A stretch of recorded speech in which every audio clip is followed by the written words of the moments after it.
Hello दोस्तों, स्वागत है आप सभी का आपके अपने यूट्यूब चैनल NS24 क्लासेस में। दोस्तों, आज हम सर्कुलेटरी सिस्टम पढ़ने वाले हैं। चलिए शुरू करते हैं। हमारे शरीर में अंगों का वह समूह जो संचरण कराता हो क्या कहलाता है? सर्कुलेटरी सिस्टम यानी परिसंचरण तंत्र। परि का मतलब होता है चारों ओर और संचरण का मतलब होता है सर्कुलेशन, यानी हमारे शरीर में पूरे शरीर में बहते रहना। ठीक है। अब परिसंचरण तंत्र में हम 3 अंगों के बारे में पढ़ते हैं। कितने? 3 अंगों के बारे में पढ़ते हैं। पहला हार्ट, दूसरा ब्लड वेसल्स यानी रुधिर वाहिका, और तीसरा है रक्त। अब आप कह रहोगे रक्त को ऑर्गन में क्यों रखा?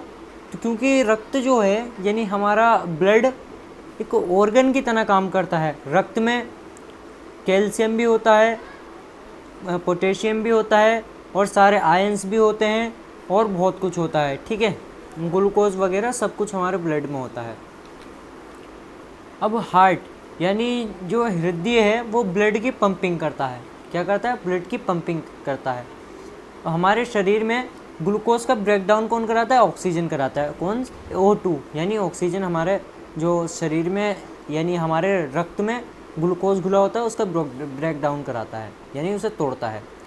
जिस रक्त में O2 घुला होता है उसे प्योर या ऑक्सीजनेटेड ब्लड कहते हैं, और जिस रक्त में CO2 यानी कार्बन डाइऑक्साइड घुली होती है उसे इम्प्योर यानी अशुद्ध कहते हैं। ठीक है, अशुद्ध रक्त कहते हैं।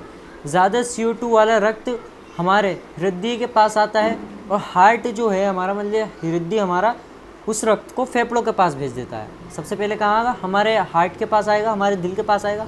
उसके बाद जो हमारा दिल है कहाँ भेज देगा? फेफड़ों के पास। फेफड़ों का काम क्या होगा? ठीक है, फेफड़ों का काम होगा कि जो कार्बन डाइऑक्साइड है उसे अलग किया जाए, और जो ऑक्सीजन है ऑक्सीजन युक्त ब्लड को फिर से दिल के पास भेज देता है वो। ठीक है।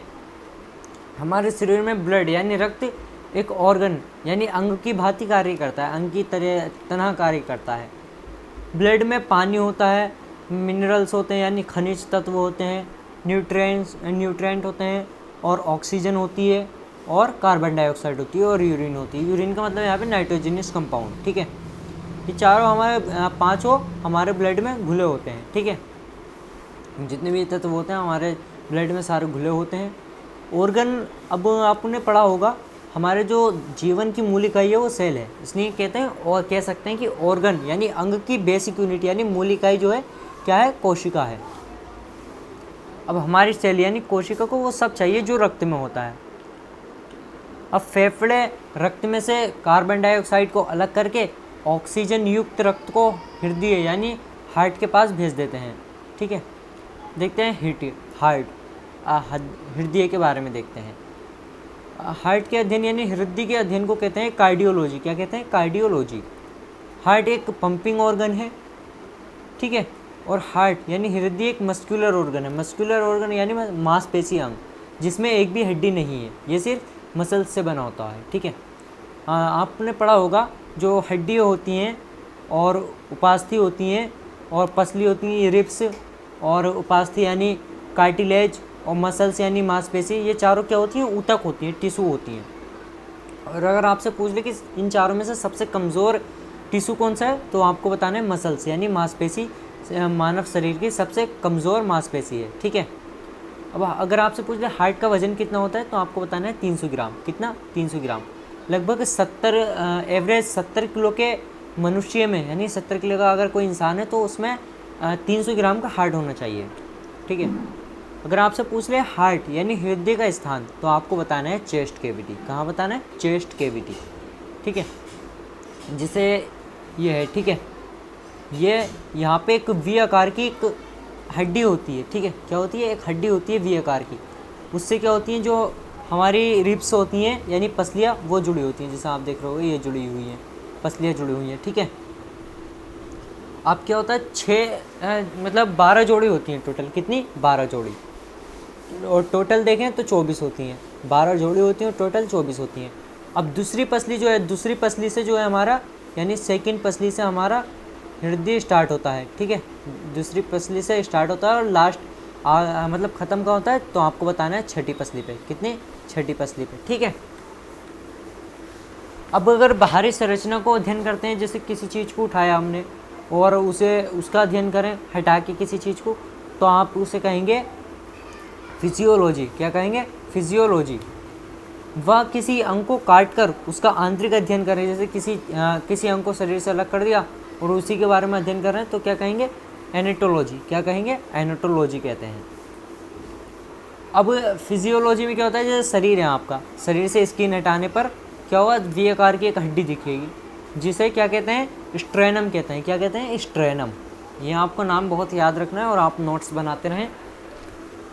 अब इस हड्डी से 12 पेयर रिब्स जुड़ी होती हैं, यानी 24 टोटल जुड़ी होती हैं। टोटल कितनी? 24। और अगर जोड़ी पूछे तो 12 पेयर, 12 जोड़ी पसलियाँ जुड़ी होती हैं। अब पूरी संरचना को नाम देते हैं रिब्स गेज। क्या कहते हैं? पसली पिंजरा। रिब्स गेज इसे मतलब पूरी संरचना, जैसे ये है, ठीक है, और यूँ करके इसमें पसलियाँ जुड़ी हुई हैं। क्या जुड़ी हुई हैं? पसली जुड़ी हुई हैं। तो क्या कहेंगे हम इसे? रिब्स गेज कहेंगे इसे। वैसे 12 जोड़ी होती है, मैं 3-4 जोड़ी बनाती है, उसकी टेंशन मत लेना। हमारा हृदय यानी हार्ट सेकंड पसली से 6th यानी छठी पसली के बीच होता है। फेफड़े छोटे बड़े होते हैं। जो 2 फेफड़े होते हैं वो छोटे बड़े होते हैं। जो दाहिना फेफड़ा होता है वो बड़ा होता है और जो बायां फेफड़ा होता है वो छोटा होता है। ठीक है, कैसे? जैसे आप देख रहे होंगे ये फेफड़ा आपको छोटा दिख रहा है, ये इस प्रकार से कटा हुआ है, ये यहाँ से पूरा है और ये आपको ऐसा लग रहा है जैसे ये कटा हुआ है। अब इसमें क्या होता है, इसे क्या कहते हैं? तो इसे एक नाम दिया जाता है।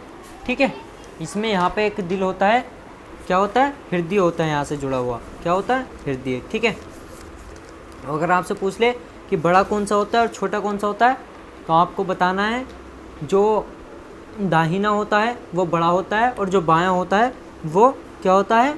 छोटा होता है। ठीक है, और इसे कहते हैं कार्डिक नोच। क्या कहते हैं? कार्डिक नोच यानी हृदय गुहा। ठीक है, क्या कहेंगे? हृदय गुहा। अब मानव शरीर, जो मानव शरीर होता है, मानव हार्ट यानी जो मनुष्य का हृदय होता है, दिल होता है, उसमें 4 चैम्बर होते हैं। कितने चैम्बर? 4 चैम्बर होते हैं। कैसे कैसे? जो दिल होता है, जैसे आप ये देखिए, इसमें 4 चैम्बर हैं, यूँ करके बीच में से है और ये यूँ करके होता है। ठीक है, तो जो ये लेफ़्ट आर्टियम है और ये राइट आर्टियम है, और ये राइट आर्टिकल है वो वेंट्रिकल, और ये लेफ़्ट वेंट्रिकल। क्या है? लेफ़्ट वेंट्रिकल, ये राइट वेंट्रिकल, राइट एट्रियम और लेफ़्ट एट्रियम। ठीक है, इसे ये वाला आता है पूरा लेफ़्ट चैम्बर और ये होता है राइट चैम्बर। ठीक है, अब विभिन्न प्रकार के जीवों के हृदय यानी जो हार्ट होता है, हृदय में विभिन्न चैम्बर होते हैं, यानी विभिन्न कोष्ठक होते हैं। वो कई किसी में कम होते हैं, किसी में ज़्यादा होते हैं। ठीक है, अब जो मछली होती है उसके हार्ट में 2 चैम्बर होते हैं, लेकिन जो व्हेल मछली होती है वह कपवाद है, उसमें 4 चैम्बर होते हैं। अगर आप किसी भी मछली को उठाकर देखेंगे सिर्फ एक व्हेल के अलावा, तो कितने चैम्बर दिखेंगे उसके हार्ट में? 2 चैम्बर। ठीक है, लेकिन अगर आप व्हेल को उठाकर देखेंगे तो 4 चैम्बर दिखेंगे, 4 कोष्ठक दिखेंगे। इसी वजह से जो है इसे मैमल्स में रखा गया है। ठीक है, अब सबसे बड़ा हार्ट जो है हृदय भी काय का होता है? व्हेल मछली का होता है, और इसका अगर वजन पूछें आपसे तो लगभग 300 किलोग्राम होता है। कितना? 300 किलोग्राम इसका दिल होता है। ठीक है, बर्ड्स यानी अगर पक्षी की बात करें तो पक्षियों के दिल में 4 चैम्बर होते हैं। ठीक है, और अगर बात करें मेंढक की, तो मेंढक के दिल में जो है 3 कोष्ठक होते हैं। कितने? 3। ठीक है, अब कैसे होते हैं? जैसे आप देख रहे होंगे ये है मेंढक का दिल। ठीक है, तो एक तो ये है, ठीक है, और दूसरा ये है। ठीक है, एक ये है और एक इस तरीके से। ठीक है, अब ये जो है वेंट्रिकल है, जितना है ये क्या है? वेंट्रिकल। ये वाला वेंट्रिकल है, और ये है राइट ऑरिकल और ये है लेफ्ट ऑरिकल। ठीक है, नेक्स्ट देखते हैं मनुष्य की लेफ्ट ऑरिकल। ठीक है, लेफ्ट ऑरिकल और लेफ्ट वेंट्रिकल में प्योर यानी शुद्ध रक्त होता है। क्या होता है? शुद्ध रक्त होता है। और राइट ऑरिकल और राइट वेंट्रिकल में क्या होता है? इम्प्योर होता है यानी अशुद्ध होता है। ठीक है, जैसे माना ये दिल है, ठीक है, ये दिल है, तो ये 4 चैम्बर हैं इसके। ठीक है, ये इस प्रकार से 4 चैम्बर है, ठीक है। इस प्रकार 4 चैम्बर हैं इस प्रकार से, ठीक है। तो इधर जो होगा कार्बन डाइऑक्साइड वाला होगा और इधर जो होगा ऑक्सीजन वाला होगा। इधर प्योर होगा और इधर मतलब इधर इम्प्योर होगा और इधर प्योर होगा, ठीक है। इधर होगा प्योर और इधर होगा इम्प्योर, ठीक है। नेक्स्ट देखते हैं ब्लड वेसल्स यानी रुधिर वाहिकाएं, पतली पतली नलिकाएं जिसमें रक्त का संचरण होता है ब्लड वेसल्स यानी रुधिर वाहिकाएं कहते हैं। क्या कहते हैं? रुधिर वाहिकाएं कहते हैं। अब ये 3 प्रकार की होती हैं। कितने प्रकार की होती हैं? 3 प्रकार की होती हैं। पहला होता है आर्टरी यानी धमनी, दूसरा होता है वेन यानी शिराएं, और तीसरा होता है कैपिलरी यानी केशिकाएं। यहाँ पे कोशिका नहीं है, केशिकाएं, आपको इसमें कंफ्यूज नहीं होना है, ठीक है। कोशिका अलग होती है, केशिका अलग होती है। कोशिका क्या होती है हम ऑलरेडी पढ़ चुके हैं, अगर आपने पहले की वीडियो नहीं देखी है तो जाकर देख लीजिए, ठीक है। आर्टरी यानी धमनी में जो है प्योर रक्त का संचरण होता है। जो आर्टरी होती है उसमें हमेशा शुद्ध जल बहता है, शुद्ध रक्त बहता है, ठीक है। धमनी का रंग लाल होता है, ठीक है। और आपके हो गए जो नसें दिखती हैं वो तो हरी होती हैं, लेकिन वो नसें होती हैं वो अलग होती हैं, ठीक है।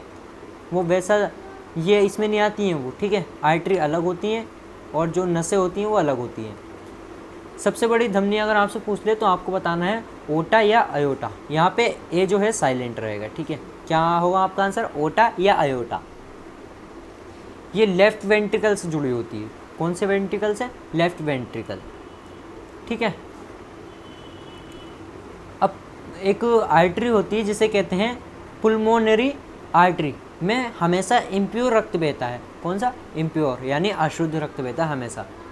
और ये कहाँ से जुड़ी होती है? ये राइट वेंट्रिकल से जुड़ी होती है, यानी जो सीधी वेंट्रिकल होती है राइट वेंट्रिकल से जुड़ी होती है।